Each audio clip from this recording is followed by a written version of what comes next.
Hello, good evening all. जैसा कि आप लोग को पता है, आज से हम लोग अपना फाइटो लाइफ एसेंस केयर का पूरा ट्रेनिंग सेशन स्टार्ट करने वाले हैं, प्रोडक्ट ट्रेनिंग। काफी लोगों का होता है कि हमको प्रोडक्ट नॉलेज नहीं मिल पा रहा है और वन टू वन फिर मिलना मुश्किल हो जाता है, तो इसके लिए हमने ये स्टार्ट किया है। Every Monday and every Thursday को ये रेगुलर बेसिस पर 9 o'clock रहेगा, शार्प 9, मतलब नियर अबाउट 9:03 को हम स्टार्ट कर देंगे, ठीक है। इसमें जितने भी एक्सपर्ट्स हैं हमारे साथ, Sumer sir, Gandhi sir, Munir sir, Pranav sir, शायद थोड़ा बहुत मैं भी उसमें दे दूंगी। तो ये सारे एक्सपर्ट आपको पूरा का पूरा नॉलेज देने वाले हैं स्टेम सेल के ऊपर। पूरा प्रोडक्ट नॉलेज ही रहेगा। तो इसके लिए अगर आपके कुछ पेशेंट्स रहेंगे या आपको नॉलेज चाहिए तो आप उनको इस पर बैठा सकते हैं, ताकि ये नॉलेज बहुत दूर तक, अलग अलग शहरों तक भी ये पहुंच पाए और हर एक इंसान के पास पहुंच पाए, ठीक है। तो वैसे हम लोग आज का सेशन स्टार्ट करते हैं। सुमेर सर हमारे साथ हैं। लास्ट 10 ईयर्स से सर इस स्टेम सेल पर काम कर रहे हैं, और प्रणव सर के साथ, जो कि हमारे एक्सपर्ट हैं, गुरु हैं, जो कि यूएस में बैठे हैं आज, उनके साथ सुमेर सर स्टार्टिंग से अभी तक हैं और बहुत अच्छा एक ट्रेनर है, मोटिवेटर, स्पीकर है और हमको बहुत अच्छा गाइड करेंगे। तो मैं चाहूंगी सुमेर सर आप अपना सेशन स्टार्ट करें। Welcome sir, welcome. Thank you ma'am, thank you very much. मेरी आवाज क्लियर आ रही है ना मैडम? हाँ सर, 100%। ओके। तो मैं राजपूत सुमेर सिंह, वडोदरा गुजरात से। और इस जो मीटिंग में आप ऑल ओवर इंडिया के जितने भी जो है कि लोग बैठे हैं, उन सबका मेरी तरफ से बहुत बहुत स्वागत है आप सबका। और शुरू करने जा रहे हैं आज हम। जिस चीज के बारे में आपने सुना है या जिस चीज में आप काम कर रहे हैं या फिर जिस चीज को आप उपयोग कर रहे हैं, आप हो सकते हैं कि पेशेंट्स हो बहुत सारे। तो जिस चीज को आप उपयोग कर रहे हैं, तो उसके बारे में हमें जानना बहुत जरूरी है। और उसी चीज के ऊपर हम लोग जो है कि अभी चर्चा करेंगे। और जिस चीज का उपयोग आप कर रहे हैं उसको कहते हैं प्लांट बेस्ड स्टेम सेल, यानी कि प्लांट बेस्ड स्टेम सेल्स। मैंने कई लोगों को पूछा, कितनी ही बार पूछा, कई जगह सवाल किया, do you know what is the mean of stem cell? तो बहुत सारे लोगों ने अलग अलग प्रकार के जवाब दिए कि सर ऐसा होता है, वैसा होता है, वो होगा, ये होगा। सबका नॉलेज बहुत अच्छा है सर, लेकिन जब तक हम ये नहीं जानेंगे कि स्टेम सेल होता क्या है और ये किस तरीके से हमारी बॉडी में किस बीमारी के ऊपर क्यों और किस तरीके से काम करेगा, तब तक हमें कभी कॉन्फिडेंस नहीं बैठेगा कि वाकई में ये प्रोडक्ट रिजल्ट दे सकती है, और अगर दे रही है तो क्यों दे रही है। जी। तो आज इन्हीं चीजों के ऊपर अपन बात करेंगे। और इसी स्टेम सेल से संबंधित जो आपके हाथ में प्रोडक्ट है, that is called essence care. और एसेंस केयर क्या काम कर रही है या क्या काम करेगी, उसके ऊपर अपन बात करेंगे सर। फर्स्टली शुरू करते हैं सर, स्टेम सेल। सेल का मतलब होता है सर, गुजराती में जिसको या हिंदी में जिसको बोलते हैं कोश। जी। और आप सभी जानते हैं सर कि हमारी इस बॉडी में अगर सबसे माइक्रो से माइक्रो कोई चीज अगर है, तो वो है सर कोश। कोश यानी कि सेल। और सेल कितना माइक्रो हो सकता है कि एक बूंद ब्लड की जो होती है, उसके अंदर अगर आप गिनती मारने जाए तो करोड़ों से ज्यादा सेल हो सकते हैं सर। तो सोचिए सर कि सेल कितने माइक्रो हो सकते हैं। और हमने चौथी पांचवी क्लास में ही पढ़ा है कि हमारी बॉडी में जो बेसमेंट में है, यानी कि सबसे पहला जो चीज है वो क्या है? सेल। बहुत सारे सेल मिलके क्या बनते हैं सर? टिश्यूज। और बहुत सारे टिश्यूज मिलके क्या बनते हैं? मसल्स। बहुत सारे मसल्स मिलके क्या बनते हैं? ऑर्गन, जिनको अंग कहते हैं। और बहुत सारे ऑर्गन मिलके क्या बनते हैं? सिस्टम। हमारी बॉडी में अलग अलग प्रकार की 14 types of system available in our body sir, जैसे कि digestive system, respirative system, reproductive system. ऐसी बहुत सारी, टोटल बहुत सारी प्रकार की सिस्टम है। और सारी सिस्टम्स मिलके हमारी बॉडी बनती है। तो आप और मैं जो अभी जहां पर भी बैठे हैं, एक पूरी बॉडी ही है। और ये बॉडी इस तरीके से बनी है सर। और इस बॉडी में अगर देखा जाए तो जो मूल में है वो क्या है? सेल। तो आज हम सेल के ऊपर ही चर्चा कर रहे हैं। सेल अगर देखा जाए तो हमारी बॉडी में बहुत सारे प्रकार के होते हैं सर, जिनको याद रखना ही संभव नहीं होता। 220 से ज्यादा प्रकार के सेल होते हैं। लेकिन अगर इनको याद रखना हो सर, तो इन सारे सेलों को हम दो पार्ट में डिवाइड कर लेते हैं। एक वो सेल जो नॉर्मल सेल है और दूसरे वो सेल जो स्पेशलाइज सेल है। नॉर्मल सेल यानी कि साधारण सेल। अब साधारण सेल की खासियत क्या है सर, डिफरेंट क्या है इन दो में, ये समझिएगा। साधारण सेल हमारी बॉडी में एडी से लेके चोटी तक, यानी कि पैर से लेके माथे तक सभी जगह अवेलेबल होते हैं। दूसरी बात, जो जनरल सेल है वो रोजाना हजारों नहीं लाखों करोड़ों की तादाद में मरते हैं, लेकिन उसके सामने वापस भी पैदा हो जाते हैं। और याद रखना दोस्त, अगर ये सेल दोबारा से पैदा ना हो तो 7 फीट का आदमी घिस के 5 फीट का हो जाएगा जी। तो इस सेल की दो खासियत है, याद रखिएगा। पहली कि ये बॉडी में सभी जगह मिलते हैं और ये मरते भी हैं और नए पैदा भी हो जाते हैं। Yes sir. अब जो दूसरे प्रकार के सेल है जिनको मैंने कहा था स्पेशलाइज सेल, जिनका नाम ही स्पेशलाइज है, यानी कि विशेष सेल, और जैसा उसका नाम है वैसा ही उसका काम भी है सर। विशेष सेल हर जगह बॉडी में नहीं मिलता सर, जैसे कि नॉर्मल सेल सब जगह मिलता है, लेकिन विशेष सेल, स्पेशलाइज सेल आपको स्पेशली स्पेसिफिक किसी ऑर्गन में ही मिलेगा और वो उस ऑर्गन के लिए ही काम करेगा। मैं फिर कह रहा हूं सर कि वो स्पेशली स्पेसिफिक किसी ऑर्गन में ही मिलता है और वो उसी ऑर्गन के लिए काम करता है, दूसरे किसी भी ऑर्गन के लिए काम नहीं करता। जैसे कि हमारे हार्ट में जो स्पेशलाइज सेल मिलता है उसको कहा जाता है कार्डियक सेल, और कार्डियक सेल आपको सिर्फ हार्ट में ही मिलेगा, ब्रेन में नहीं मिलेगा। ब्रेन का जो स्पेशलाइज सेल है उसको कहा जाता है न्यूरॉन सेल, और वो सिर्फ न्यूरॉन यानी कि ब्रेन में ही मिलेगा, हार्ट में नहीं मिलता। स्पेशली उसी ऑर्गन के लिए काम करता है, जैसे कि कार्डियक है जो हार्ट के लिए ही काम करेगा, उसका स्पेशली जो काम है वो है पंपिंग करना। वो कभी भी ब्रेन में जाके सोचने का काम या मैसेजिंग आदान प्रदान करना या बॉडी को कंट्रोलिंग करना वो सब नहीं करेगा। ऐसे ही न्यूरॉन सेल हार्ट में आके कभी भी पंपिंग का काम नहीं करेगा। और दूसरी जो सबसे बड़ी विशेषता है सर ये स्पेशलाइज सेल की, वो ये है मेरे भाई कि ये स्पेशलाइज सेल जो एक बार जीवन में मर जाए, डेड हो जाए, डैमेज हो जाए या डिस्ट्रॉय हो जाए, तो ये फिर से जरा जरा गौर से सुनना सर कि ये फिर से कभी भी एक्टिवेटेड होते ही नहीं है। न इनको रीबर्थ किया जा सकता है, न इनको रीजनरेट किया जा सकता है सर। और इसीलिए इनसे संबंधित जितने भी रोग हमारी बॉडी में होते हैं या आते हैं, वो एक बार अगर हमारी बॉडी में आ गए तो वो डिजीज फिर परमानेंट हो जाती है, यानी कि उसको आप सिर्फ कंट्रोल कर सकते हैं, कभी भी उसको क्योर नहीं किया जा सकता। फॉर एग्जाम्पल, मान लीजिए कि चक्कर आता है, आपको थोड़ी कमजोरी फील हो रही है, आपको मजा नहीं आ रहा, तो आप डॉक्टर के पास गए और डॉक्टर ने कहा बोला भाई कि आप एक रिपोर्ट करवा लीजिए ना डायबिटीज की, तो आपने डायबिटीज की रिपोर्ट करवा ली। और जैसे ही डायबिटीज की रिपोर्ट करवाई ना सर, तो रिपोर्ट जब आया तो डॉक्टर ने बोला कि सर आपको डायबिटीज हो गया है। तो कह ठीक है सर आप दवा लिख लीजिए, और उसने जो है कि बढ़िया सी दवा लिख के आपको दे दी।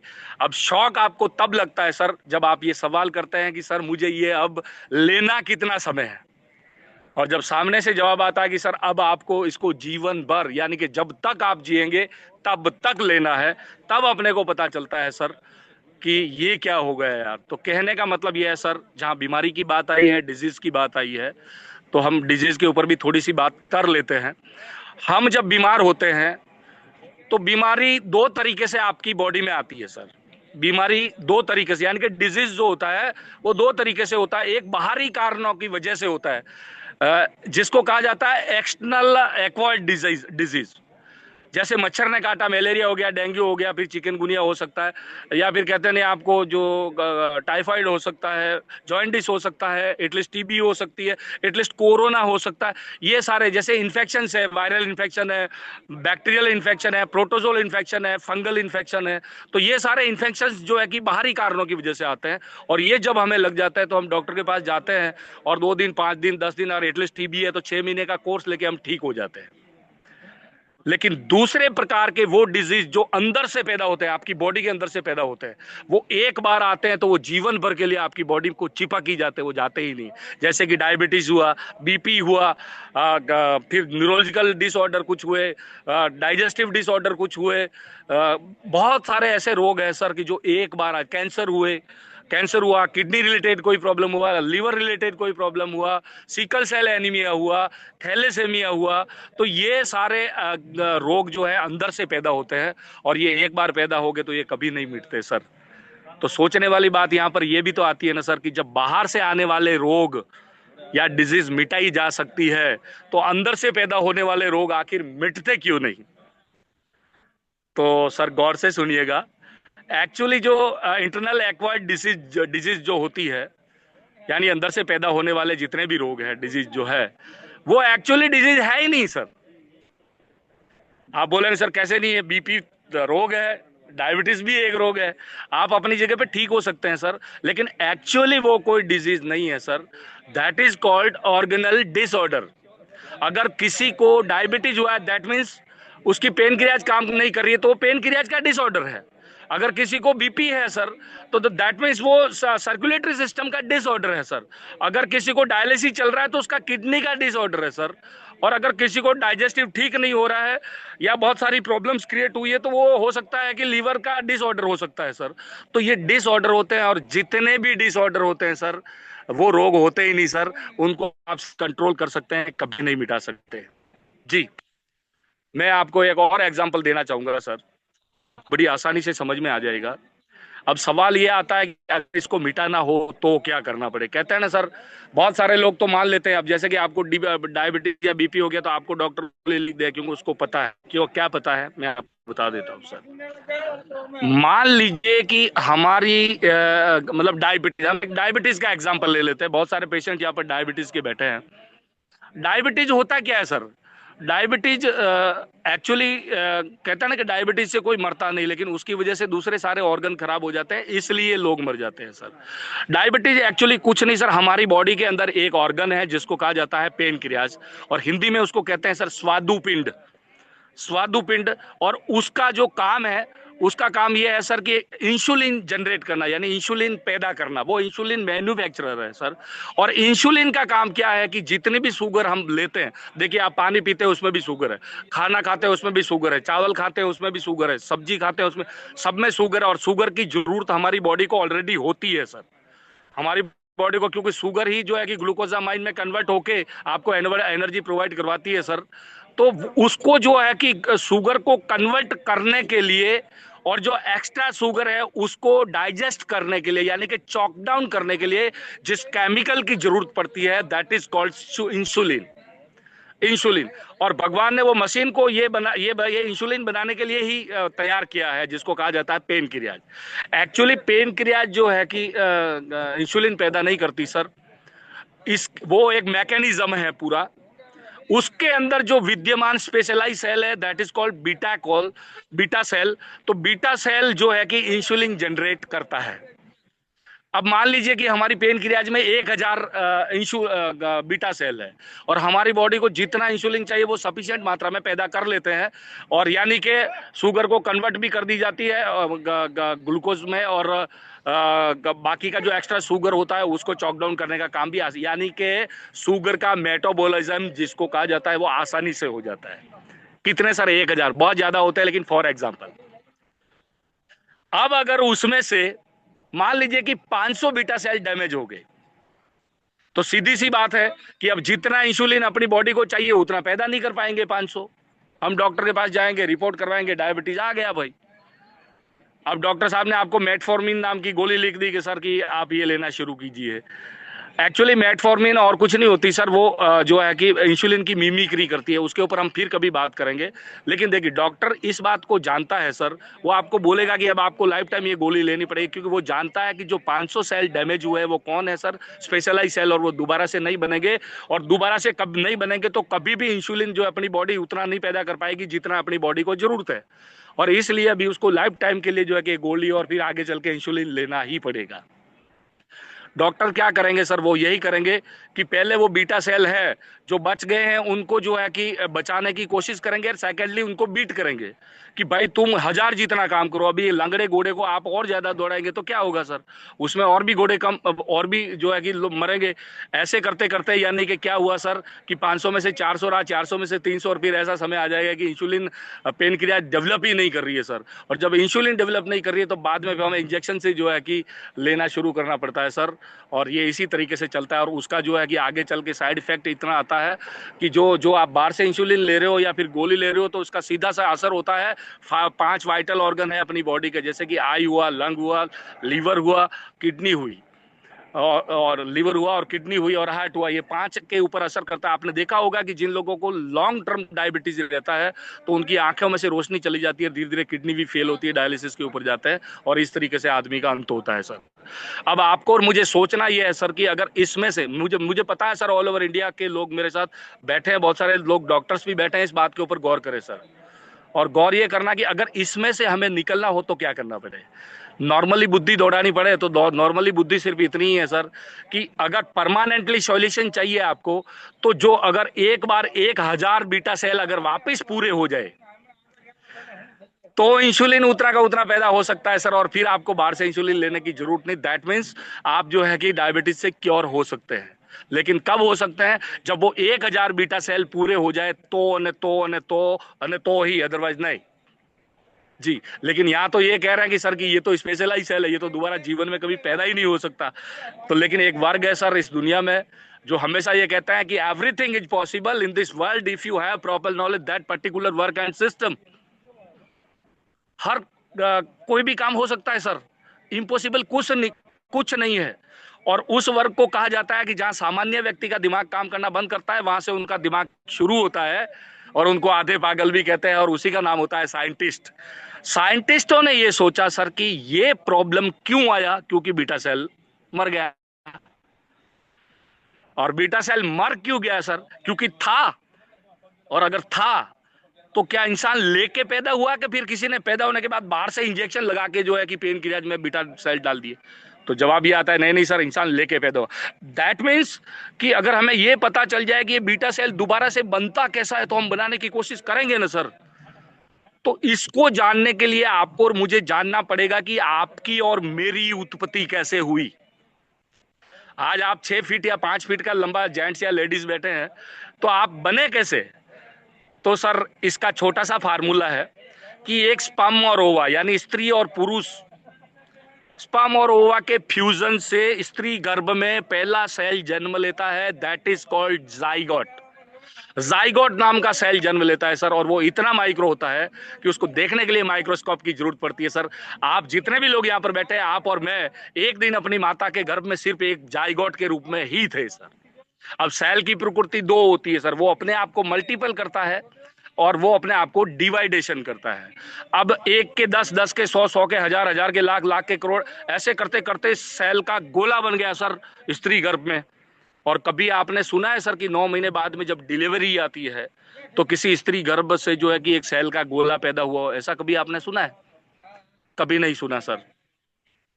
एक सुंदर सा, बढ़िया सा, ब्यूटीफुल चाइल्ड बार आता है जिसके हाथ, कान, आंख, नाक, लंग, लिवर सब सारे 100% ऑर्गन के साथ। तो सवाल ये पैदा होता है सर कि स्त्री गर्भ में एक सेल का गोला ही तो था, उस गोले में ऐसा तो क्या हुआ सर कि आपके हाथ बन गए, कान बन गए, आंख बन गया, नाक बन गया, वगैरह वगैरह। तो इसके ऊपर जब रिसर्च किया गया तो पता चला कि उस गोले में, सर इस बात को बड़े गौर से सुनिएगा, इस बात को अगर आपको समझ में आ गया तो दुनिया की कोई ताकत आपको जो है कि स्टेम सेल को लेके कभी चैलेंज नहीं कर सकता सर। याद रखिए सर कि उस सेल के गोले में कुछ सेल, सभी नहीं, कुछ सेल ऐसे होते हैं जो अपने आप को स्पेशलाइज सेल में कन्वर्ट कर सकते हैं।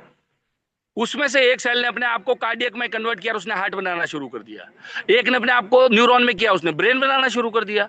एक ने अपने आप को ऑटिक में किया, उसने कान बनाना शुरू कर दिया। एक ने अपने आप को ऑप्टिक में किया, उसने आंखें बनाना शुरू कर दी। एक ने अपने आप को डर्मेट में किया, उसने स्किन बनाना शुरू कर दी। एक ने अपने आप को हिपेटेटिक में किया, उसने लीवर बनाना शुरू कर दिया। तो इस प्रकार करते करते पूरी बॉडी बन गई सर। तो एक लाइन में कहूं तो हमारी बॉडी के वो सेल जो अपने आप को स्पेशलाइज सेल में कन्वर्ट कर सकते हैं, that is called stem cell और मदर सेल। उसी सेल को स्टेम सेल या फिर मदर सेल कहा जाता है। देखिए सर, वो सेल के गोले में 200-500 सेलों में ही ये ताकत होती है, बाकी सब में नहीं होती। कहने का मतलब कि जो स्पेशलाइज सेल में अपने आप को कन्वर्ट कर सकता है वही मदर सेल कहलाता है, या फिर वही स्टेम सेल कहलाता है। अब इसी को हम जोड़ते हैं वापस डायबिटीज से। अगर डायबिटीज के वो 1000 सेल वापस बनाने हो तो सर वो कौन से सेल है? Specialize cell. तो अभी आपको समझ में आ गया कि स्पेशलाइज सेल को कौन बना सकता है? मदर सेल बना सकता है सर। यानी कि स्टेम सेल अगर आपके पास है तो आपके जितने भी ऑर्गेनल डिसऑर्डर उनको परमानेंटली आप उनसे जो है कि उस डिसऑर्डर को निकाल सकते हैं। यानी कि जितनी भी अनक्योरेबल डिजीज हुई है सर आज की तारीख में, वो सारी डिजीज से आप अपने आप को क्योर कर सकते हो सर। लेकिन ये कब संभव है? जब आपके पास मदर सेल हो, माई मीन्स स्टेम सेल हो। ये आपको भी पता चल गया सर। तो अभी स्टेम सेल आपको कहां कहां से मिल सकता है? सबसे पहला तो सेल उसमें होता है जो लाइव हो, जीवित हो, उसी में सेल होता है, निर्जीव में नहीं होता। First condition. सेकंड कंडीशन, उसके एक से अनेक ऑर्गन हो जी, और हर एक ऑर्गन का अलग अलग काम हो। ये तीन चीज जिसमें होती है उसी में मदर सेल होते हैं। सबसे पहले तो लाइव में हम खुद हैं। हम खुद भी तो है सर, लाइव ही है, आपसे बात कर रहे हैं, आप भी मेरी बात सुन रहे हैं, आप भी तो लाइव है। तो फिर आपके पास अगर लंग्स है, लीवर है, इंटेस्टाइन है, ब्रेन है, पूरा बॉडी है सर, दैट मीन्स आपके पास भी तो मदर सेल है। और अगर आपके पास मदर सेल है तो जो आपको अनक्योरेबल डिजीज हुई है उस डिजीज को आप निकाल क्यों नहीं पा रहे, या फिर वो मिट क्यों नहीं रही? तो सर इसके पीछे रीजन ये है मेरे भाई कि जिसके पास भी स्टेम सेल, आपके पास स्टेम सेल है, लेकिन एक्चुअली क्या होता है सर कि जब बच्चा पैदा होता है तो माता और बच्चे के बीच बीच में, माता और बच्चे के जिस नाड़ से जुड़े होते हैं उस नाड़ को जैसे ही कट करते हैं, और वो जैसे ही कट करते हैं तो भगवान क्या करता है सर कि ऊपर से स्विच ऑफ कर देता है। और भगवान स्विच ऑफ ऐसा करता है सर कि आपके पास जो स्टेम सेल है, माता और बच्चे दोनों के stem cell permanently dormant form में चले जाते हैं सर, परमानेंटली डोरमेंट फॉर्म में चले जाते हैं। यानी आपके पास स्टेम सेल है लेकिन वो परमानेंटली डोरमेंट, डोरमेंट का मतलब होता है सुषुप्त अवस्था में चले जाते हैं सर जी, वो काम के नहीं है। सेकंड आपका ह्यूमन के पास मिलता है सर ये स्किन वाले एरिया में। स्किन के 3 लेयर है सर, एपिडर्मल, एंडोडर्मल और हाइपोडर्मल। तो हाइपोडर्मल एरिया जो है, उस हाइपोडर्मल एरिया के अंदर एक्टिव स्टेम सेल होते हैं सर, ह्यूमन स्टेम सेल जिसको कह सकते। जैसे कि मैं आपको बोलूँ, आपके स्किन पे कहीं भी लग जाती है सर तो आपकी स्किन वापस से जो है कि जुड़ जाती है या वापस बन जाती है, लेकिन अगर अंगुली कटेगी तो क्या वापस बनेगी? नहीं बनेगी सर। दैट मीन्स आपकी स्किन के अंदर एक्टिव स्टेम सेल है, लेकिन उसके रिजल्ट सिर्फ 10% से ज्यादा नहीं है सर। आगे की बात देखा जाए तो कुछ कुछ जो है कि थेरापी चल रही है, जैसे बॉर्न मेरो के अंदर भी आपको जो है कि एक्टिव स्टेम सेल मिलते हैं सर। वो बहुत महंगा है सर, बहुत पीड़ादायक पद्धति है, और उसके रिजल्ट भी 20 से 30% ही है, इससे ज्यादा नहीं है सर। ये तो कहते हैं ह्यूमन स्टेम सेल। अब ह्यूमन स्टेम सेल की एक नई थेरापी और चालू हुई है सर। अभी आजकल जब बच्चा पैदा होता है तो बच्चे और माँ के बीच में जो नाड़ होती है, बच्चे और माँ के बीच में जो नाड़ है, अम्बिलिकल कॉर्ड जिसको कहा जाता है, उसको प्रिजर्व करने के वाली बहुत सारी बैंकें शुरू हुई है सर। और वो इसलिए प्रिजर्व की जाती है कि वो बच्चा वो जो है कि 25, 30, 40 साल का हो, तब उसको अगर ऐसी कोई अनक्योरेबल डिजीज हो जाए तो उस अगर प्रिजर्व की हुई अम्बिलिकल कॉर्ड है तो उसमें से स्टेम सेल लेके कल्चर और कल्टीवेट करके जे ते ऑर्गन के अंदर इंप्लांट किया जाए तो बंदा 100% ठीक हो सकता है। उसको कहा जाता है सर एम्ब्रियोनिक स्टेम सेल। तो मेरे हिसाब से यहाँ पर जितने लोग बैठे हैं, कितने लोगों की नाड़ प्रिजर्व की हुई है? लमसम नहीं होगी सर, क्योंकि हमें पता ही नहीं था, और पता था तो भी हमारे पास कोई ऐसा सिस्टम नहीं था कि जिससे हम जो है कि ये इसको प्रिजर्व करके रख सके। तो कहने का मतलब ये है कि ह्यूमन स्टेम सेल तो हमारा काम करेगा नहीं सर, है नहीं हमारे पास। सेकंड ऑप्शन है हमारे पास एनिमल। एनिमल का भी जो है कि स्टेम सेल जो है कि आपको और हमें काम नहीं लगेगा सर, क्योंकि एनिमल का जो जो जो स्ट्रक्चर है, एनिमल का जो स्ट्रक्चर है वो ह्यूमन स्टेम सेल से मैच ही नहीं करता सर, क्योंकि उसका सेलुलर स्ट्रक्चर ही डिफरेंट है, तो वो भी हमें काम नहीं करेगा सर। और तीसरा जो है कि स्टेम सेल कहाँ मिल सकता है? प्लांट्स। सर ये प्लांट ऐसे हैं कि प्लांट भी जीवित है, आप इस चीज को समझ सकते हैं, उनमें भी जान है, उनके भी अलग अलग। कई लोग मुझे बोलते हैं सर प्लांट जीवित तो है लेकिन उनके ऑर्गन का है, तो उनके भी रूट होता है, ब्रांचेज होती है, सब ब्रांचेज होती है, स्टेम होता है, लीफ होता है, फ्लावर होता है, फ्रूट होता है, सीड होता है, सबका काम अलग अलग है सर। यस, तो उसके अंदर भी स्टेम सेल है। लेकिन सर इस पृथ्वी के ऊपर तो करोड़ों प्रजाति के स्टेम सेल पाए जाते हैं, सॉरी करोड़ों प्रजाति के जो है कि पेड़ पौधे हैं, लेकिन कौन सा पेड़ का स्टेम सेल हूबहू एम्ब्रियोनिक स्टेम सेल को मैच कर सकता है, यानी कि ह्यूमन बॉडी को काम लग सकता है, उसको मैच कर सकता है और यूनिवर्सल है।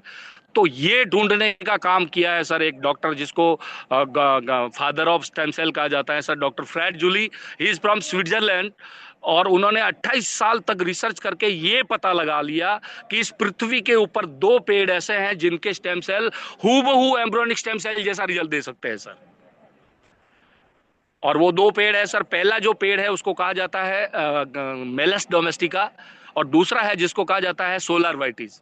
मेलस डोमेस्टिका क्या है सर? मेलस डोमेस्टिका और कुछ नहीं है, ग्रीन एप्पल की एक प्रजाति है जो सिर्फ और सिर्फ स्विट्जरलैंड में पाई जाती है सर। जैसे कि कैरी में अलग अलग प्रजाति होती है, जैसे कि तोतापुरी, राजापुरी, बादामी, हापुज, केसर कैरी, इस प्रकार से अलग अलग कितनी प्रकार की प्रजाति होती है। आपको नहीं पता हो तो मैं बता दूं सर कि कैरी 1 लाख रुपए की किलो वाली भी मिलती है। ऐसे ही ये ग्रीन एप्पल का एक प्रजाति है जो सिर्फ और सिर्फ स्विट्जरलैंड में पाया जाता है। और भाव सुनना है तो मैं आपको बता सकता हूं सर, 3,80,000 रुपए का 1 किलो ये एप्पल आता है। हमारे यहाँ पर मिलता है वो वैसा नहीं हमारे यहाँ पर। और उसमें डिफरेंट क्या है, हमारे यहाँ के ग्रीन एप्पल को अगर काट के आप प्लेट में रखेंगे सर तो वो 5 मिनट में ऑक्सीडेशन होना शुरू हो जाएगा, यानी कि रेड अथवा तो काला पड़ना शुरू हो जाता है सर। जबकि इसको काट के रखो सर, 7 दिन तक ये एज इट इज रहता है, और अगर इसने आपने वापस जोड़ के रबर बैंड मार दिया तो ये वापस जोड़ के पहले जैसा हो जाता है सर, ऑटो रिजेन्युएट है। और अपने यहाँ के ग्रीन एप्पल को आप एक रूम में रख के बंद करके चले जाइए, रूम में रख के बंद करके जो है कि चले जाइए, 1 महीने बाद आके देखेंगे तो वो सड़ गया होगा सर। लेकिन ये मेलस डोमेस्टिका ऐसा है सर कि आप इसको 1 महीना बाद आकर देखेंगे ना सर, तो अब भी तोड़ के लाए हो ऐसा एकदम फ्रेश होता है सर, एकदम फ्रेश होता है। तो ये डिफरेंट है सर मेलस डोमेस्टिका। सेकंड, सोलर वाइटिस। सोलर वाइटिस भी काली अंगूर, जिसे रेड अंगूर कहते हैं ना सर, रेड अंगूर है सर। और वो भी यहाँ की नहीं, स्विट्जरलैंड की है, जो अंगूर की एक प्रजाति है जो वहीं पाई जाती है सर, और कहीं नहीं। इन दो में से स्टेम सेल लिया गया सर, और उसको कल्चर और कल्टीवेट किया गया, और उसको पाउडर फॉर्म में कन्वर्ट किया गया सर, और उसको कई बार क्लिनिकल ट्रायल्स किए गए सर। उसके बाद उसको अमेरिकन पेटेंट लिया गया है, दैट इज कॉल्ड फाइटोसाइल्टेक, अमेरिकन पेटेंटेड कराया गया सर। और एफडीए सर्टिफाइड करने के बाद उसके साथ 15 इंग्रेडिएंट और भी मिलाए हैं सर। ये 2 स्टेम सेल और इसके साथ 15 इंग्रेडिएंट, जैसे कि एस्टाजेंटिन है सर, करक्यूमिन है सर, फिर सी बॉक्टून है सर, 7 टाइप्स ऑफ बेरीज है, और इतनी जोरदार जोरदार चीजें इसके अंदर, जैसे कि एलिवेडा है सर, ऑलिव ऑयल का एक्सट्रैक्ट।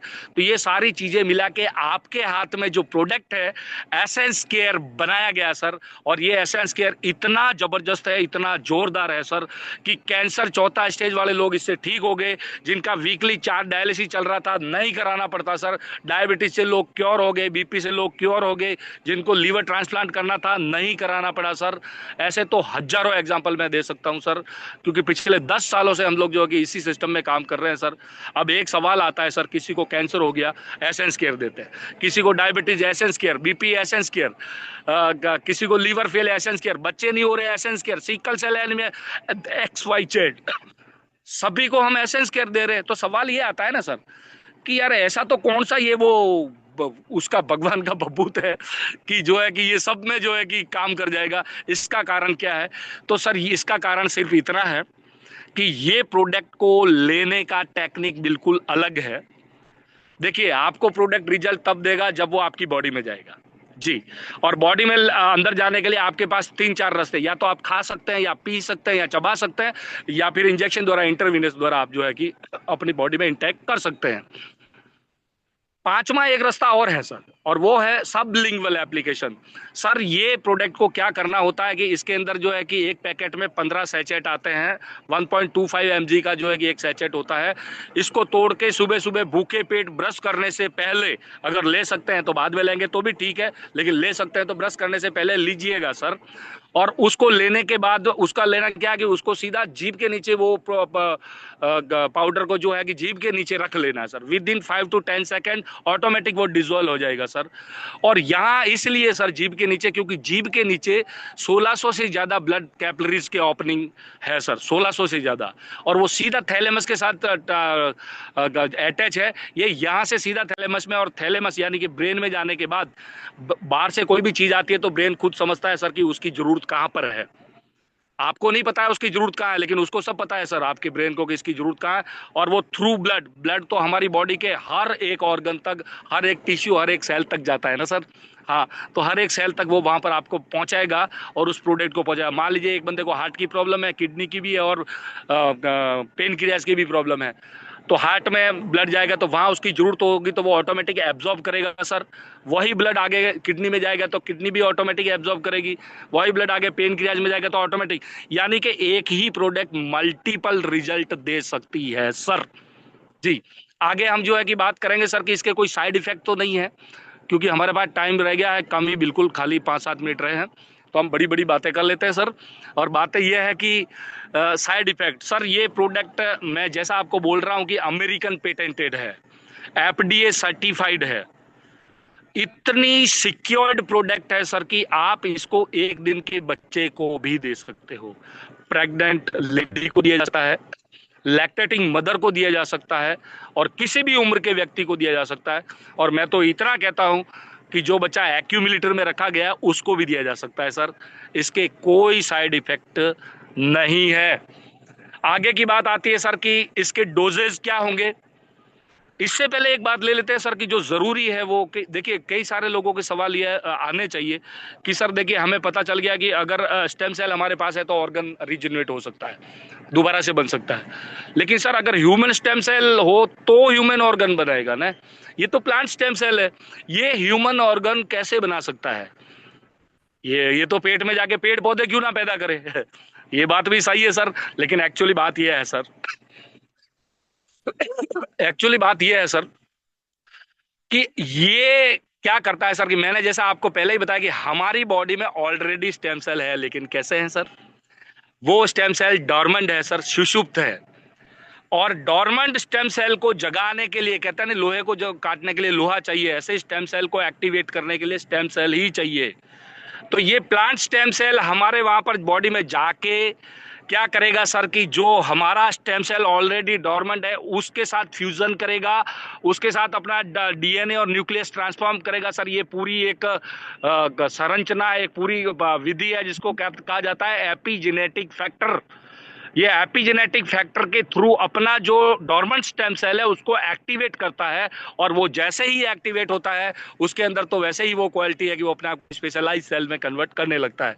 जैसे डायबिटीज में एक बीटा सेल बना, फिर वो एक के दो, दो के चार, और फिर बनते जाएंगे बनते जाएंगे बनते जाएंगे बनते जाएंगे, और ऐसे ऐसे करते जब आपके जितनी जरूरत होगी उतना स्टेम सेल से जो है कि आपका बन गया, बीटा सेल तैयार हो गया, तो इंसुलिन अंदर से ही पैदा होना शुरू हो जाएगा। जब इंसुलिन अंदर से पैदा होना शुरू हो जाता है तो बाहर से लेने की जरूरत नहीं, दैट मीन्स आप क्योर हो चुके हैं सर।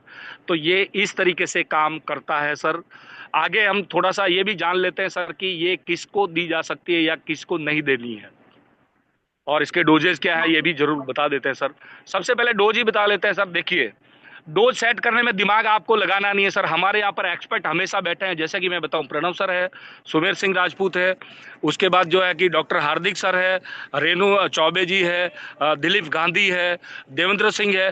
तो अगर आपकी कोई सी भी रिपोर्ट्स है इस प्रकार, जैसे किसी को कैंसर है या फिर किसी को डायबिटीज है, बीपी है, या फिर XYZ प्रकार की कोई भी प्रॉब्लम है, तो उसके जो रिपोर्ट्स हैं वो रिपोर्ट्स एक बार जो है कि इन एक्सपर्ट्स में किसी को भी भेज दीजिएगा, आपको वो डोजेज सजेस्ट कर लेंगे सर। नॉर्मली इसको लेना कितना होता है सर, तो मैं आपको बता दूं सर कि मिनिमम से मिनिमम भी 6 महीना और मैक्सिमम से मैक्सिमम 12 महीना तक भी लिया जा सकता है सर। क्योंकि देखिए सर, एक माता के गर्भ में बच्चे को पैदा होके बनने में, मतलब बच्चे को बनने में 9 महीने का वक्त लगता है। अगर आपकी किडनी खराब है, अगर आपका लीवर खराब है, आपका हार्ट खराब है, आपका ब्रेन खराब है, आपका इंटेस्टाइन, तो उसको दोबारा से बनने में वक्त तो लगता है। बी पेशेंस, पेशेंस रखिएगा सर, आपको रिजल्ट जरूर मिलेगा। लेकिन अगर आपको पूरा, एक बात और सुन लेना सर, अगर आपको पूरा कोर्स नहीं लेना है तो प्लीज आप ले ही नहीं जी, फिर आप ले ही नहीं सर। आपको रिजल्ट कब देखने को मिलेगा सर? देखिए, कुछ केसेस में हम लोग रोज के 2 सैचेट से काम चल जाता है सर, कुछ केसेस में रोज के 4 सैचेट भी देने पड़ते हैं, और कुछ केसेस में रोज के 6 सैचेट भी दिए जा सकते हैं सर। रिजल्ट कब मिलने लगेगा, ये डिपेंड करता है कि आपकी इम्यूनिटी कितनी है, आपकी बॉडी की हालत क्या है, उसके ऊपर डिपेंड करेगा सर। कुछ लोगों को 5-7 दिन में ही रिजल्ट देखने को मिलेंगे, कुछ लोगों को 15-20-25 दिन में रिजल्ट देखने को मिलेंगे, और कुछ लोगों को महीना, कुछ लोगों को हो सकता है कि 3 महीना भी लग जाए रिजल्ट देखने में। खासकर किडनी का पेशेंट और डायबिटीज का पेशेंट और पैरालिसिस का पेशेंट, ये थोड़ा पेशेंस रखे सर, क्योंकि इसमें प्रोसेस होने में थोड़ा टाइम लगता है। आपको रिजल्ट मिलेगा मिलेगा मिलेगा मिलेगा मिलेगा मिलेगा और मिलेगा ही, इसमें कोई सवाल पैदा नहीं होता है। क्योंकि सर जिस प्रकार रोटी हम इसलिए खाते हैं क्योंकि वो भूख मिटाती है। आपको भूख लगी और आपने रोटी खाई है तो भूख मिटनी तय है सर। आप नहीं चाहे आपने पेट को बोल दो भाई रोटी मैंने खाया भूख मत मिटा, फिर भी भूख मिटेगी, क्योंकि उसका तो काम ही भूख मिटाना है। ऐसे ही अगर आप स्टेम सेल ले रहे हैं तो आपका ऑर्गन दोबारा से बनना है सर। आप ना भी बोल देंगे ना अपनी बॉडी को कि मत बनाना, फिर भी वो बनेगा। क्यों बनाएगा? क्योंकि उसका काम ही ऑर्गन तैयार करना है ना सर। आप रोकेंगे तो भी नहीं होगा। तो आपको रिजल्ट भी जो है कि जबरदस्त तरीके से मिलेंगे सर, और जोरदार तरीके से मिलेंगे। लेकिन पैशनेट मतलब कि आपको पेशेंस रखना है, पेशेंस रखना, और जितना बोला गया है उतना समय तक आपको लेना है सर, उतने समय तक आपको लेना लेना और लेना ही है। अब ये बात, एक और सवाल आती है कि सर क्या ये जो है कि प्रोडक्ट किसी पेशेंट को ही दी जा सकती है? तो मैं ये कह रहा हूं सर कि यहाँ पर जितने लोग बैठे हैं, जितने भी लोग बैठे हैं, अ, कोई कह सकता है कि 100% वो जो हेल्दी है? नहीं सर, कोई नहीं कह सकता। आप और हम हेल्दी तभी तक है जब तक कि हमने अपनी बॉडी की रिपोर्ट नहीं करवाई। अगर आपको विश्वास नहीं हो रहा है सर, तो आप जाके एक बार अपनी बॉडी की रिपोर्ट करवा लीजिए, कुछ न कुछ तो आपको आ ही जाएगा। इसलिए कहता है कि प्रिवेंशन बेटर देन क्योर। कोई अनक्योरेबल डिजीज आपकी बॉडी में आए उससे पहले अगर आप इसको लेना शुरू करते हैं, हर कोई व्यक्ति, अगर आप महीने में साल में जो है कि 2 से 3 महीना एक एक सेचेट भी खा लेता है ना सर, तो उसको कोई अनक्योरेबल डिजीज जिंदगी में नहीं आएगी sir. This is my guarantee. नहीं आएगी सर, कभी नहीं आएगी जी। तो आप इसको जो है कि प्रिवेंशन के लिए भी ले सकते हैं। दूसरा, यहाँ पर जितने भी लोग बैठे हैं, कितने लोग ऐसे हैं जो अपने आप को हमेशा जवान रखना चाहते हैं, या फिर अभी बुढ़ापा आ गया और फिर से जवान बनना चाहते हैं? तो ये एंटी एजिंग फॉर्मूला भी है सर। ये प्रोडक्ट 3 महीना खा के देखिएगा सर, आप मुझे वापस जवाब देना सर कि आपका चेहरा, आज आप फोटो खींच के रख लीजिए और 3 महीने के बाद में आपके चेहरे को दोबारा से देखना सर, आप खुद नहीं पहचान पाएंगे कि आप ही है या फिर और कोई है। यानी कि ये एंटी एजिंग फॉर्मूला भी है, एंटी एजिंग के लिए भी इसको लिया जा सकता है, और पेशेंट को तो देना ही देना है सर, और पेशेंट को तो लेना ही लेना है। और जितने भी लोग जो कि ऑलरेडी है यहाँ पर, अगर उन्होंने स्टेम सेल नहीं खाया है तो वो खाइए सर। आपकी जो है कि इम्यूनिटी जबरदस्त बनेगी, आपके एंथुजियाज्म उतना तगड़ा रहेगा, एक्साइटमेंट इतनी तगड़ी रहेगी, बात छोड़ दीजिए सर। तो हर किसी को जो है कि दिया जा सकता है, हर किसी को इसको लेना ही है, लेना ही है और लेना ही है। 2 केसेज में इसको नहीं दिया जा सकता सर, वो मैं आपको कह रहा हूं सर, कह देता हूं। देखिए सर, किसी व्यक्ति का अगर कोई अंग ट्रांसप्लांट किया है तो उसको 6 महीने तक प्लीज अपनी ये प्रोडक्ट ना दे, उसके बाद उसको जरूर देना चाहिए सर।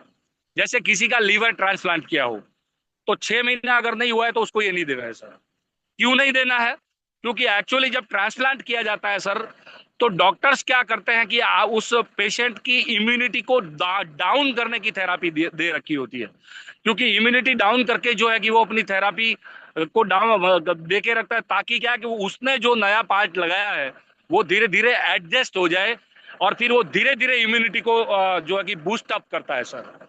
अब उसने इम्यूनिटी डाउन करने की थेरापी दे रखी है और उसने ट्रांसप्लांट किया, अगर आपने स्टेम सेल दिया तो ये तो अपनी इम्यूनिटी को बूस्ट करेगा, और अगर इसने बूस्ट किया तो उसका जो लगाया गया पार्ट है वो थ्रू आउट हो जाएगा। इसलिए सर बस इसी केसेज में आपको नहीं देनी है, बाकी आप आराम से आराम से अभी यहाँ पर भी एक बात समझ लीजिए सर।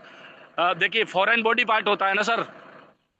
अब फॉरेन बॉडी पार्ट क्या होता है, देखिए जैसे ये मैडम का ही मैडम यहाँ पर बैठा ही है, इन्हीं का एक पेशेंट था शायद, या इन्होंने ही शायद एक करवाया था। कहते हैं कि ट्रांसप्लांट किया है, लेकिन अगर आप ही की बॉडी में से किसी जगह से कोई चीज लेके, जैसे बाईपास सर्जरी की, तो बाईपास सर्जरी के लिए सर क्या है कि आप ही की बॉडी में से एक वेन को काट के आप ही के हार्ट में लगाया है, तो उस व्यक्ति को जरूर दीजिए सर, क्योंकि वो ट्रांसप्लांट है लेकिन वो फॉरेन बॉडी पार्ट नहीं है। वो फॉरेन बॉडी पार्ट नहीं है, तो उस व्यक्ति को जरूर देना है। तो इस बात को आपको समझना है कि इस तरीके से आप जो है कि दे सकते हैं। और मेरे हिसाब से 9:44 हो सकते हैं। मैडम ने मुझे बोला था कि 45 मिनट से ज्यादा नहीं बोलना है, तो मैं अपना यहीं पर समाप्त करता हूं।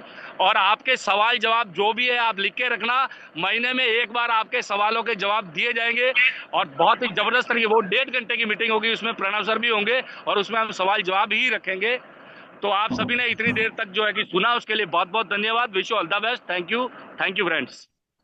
सर क्वेश्चन आंसर्स नहीं लेना है ना अभी तो हम लोग को? नहीं, अभी नहीं लेना मैडम, हो गया पूरा। ठीक है thank sir. You ma'am. Thank you sir, thank okay, you sir, and bye thank bye, you good all the night. Participant, thank you. हम लोग वापस से ज्वाइन करेंगे मंडे के दिन, ठीक है? Thank you. Good night, bye.